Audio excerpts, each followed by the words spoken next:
नमस्कार बालमित्रांनो, मी पांडुरंग सदाशिव साने म्हणजेच तुमचा साने गुरुजी। बालमित्रांनो, श्यामची आई पुस्तक लिहिण्यापाठीमागे माझा हेतू नेमका काय ते मी तुम्हाला सांगणार आहे।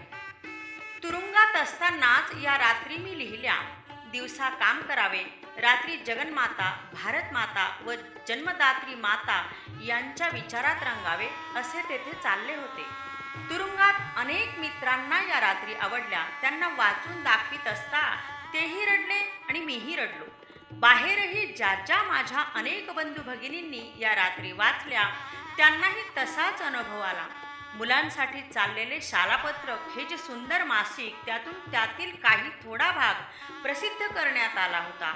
शालापत्रकाच्या संपादकांना अनेकांची पत्रे आली। या सरळ सहृदय व भावनोत्कट गोष्टींची त्यात स्तुती होती। या सर्व प्रकारामुळे धीर येऊन मी हे पुस्तक प्रसिद्ध करावयास दिले।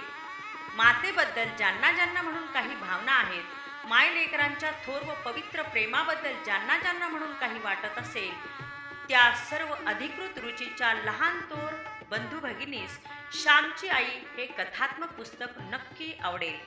या 42 रात्रीतील 36 रात्री मी नाशिक तुरुंगात लिहिल्या होत्या।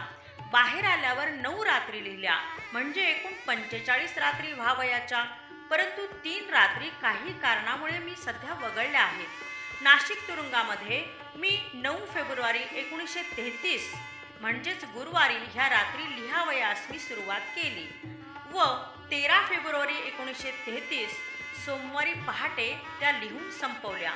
या 5 दिवसात दिवसा काम करून उरलेल्या वेळात रात्री आणि पहाटे मिळून हे मी पुस्तक लिहून काढले आहे।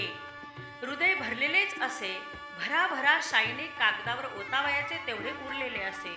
हे पुस्तक वाचून कोणी माझं चरित्र बनवू नये।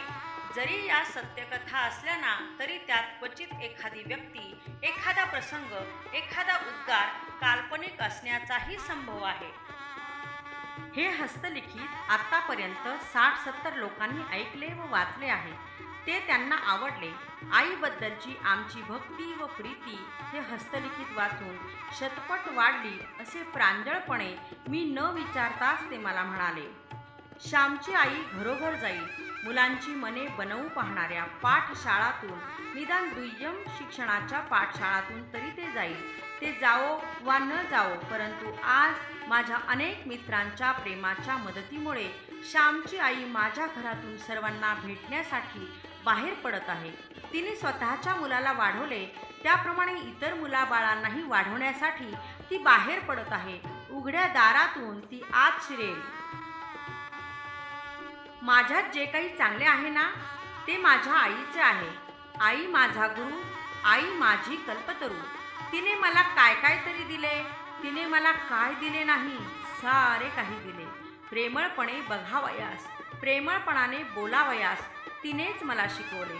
मनुष्यावर नव्हे तर गाई गुरांवर, फुलपाखरांवर, झाडामाडांवर प्रेम करावयास तिनेच शिकवले। अत्यंत कष्ट होत असतानाही तोंडातून ब्र न काढता शक्यतो आपलं काम उत्कृष्टपणे करीत राहणं हे मला तिनेच शिकवलं। कोंड्याचा मांडा करून कसा खावा व दारिद्र्यातही स्वत्व व सत्य न गमावता कसे राहावं हे तिनेच मला शिकवले। बाळांनो, तुम्हालाही या कथामालेतून खूप काही शिकायला मिळणार आहे। धन्यवाद।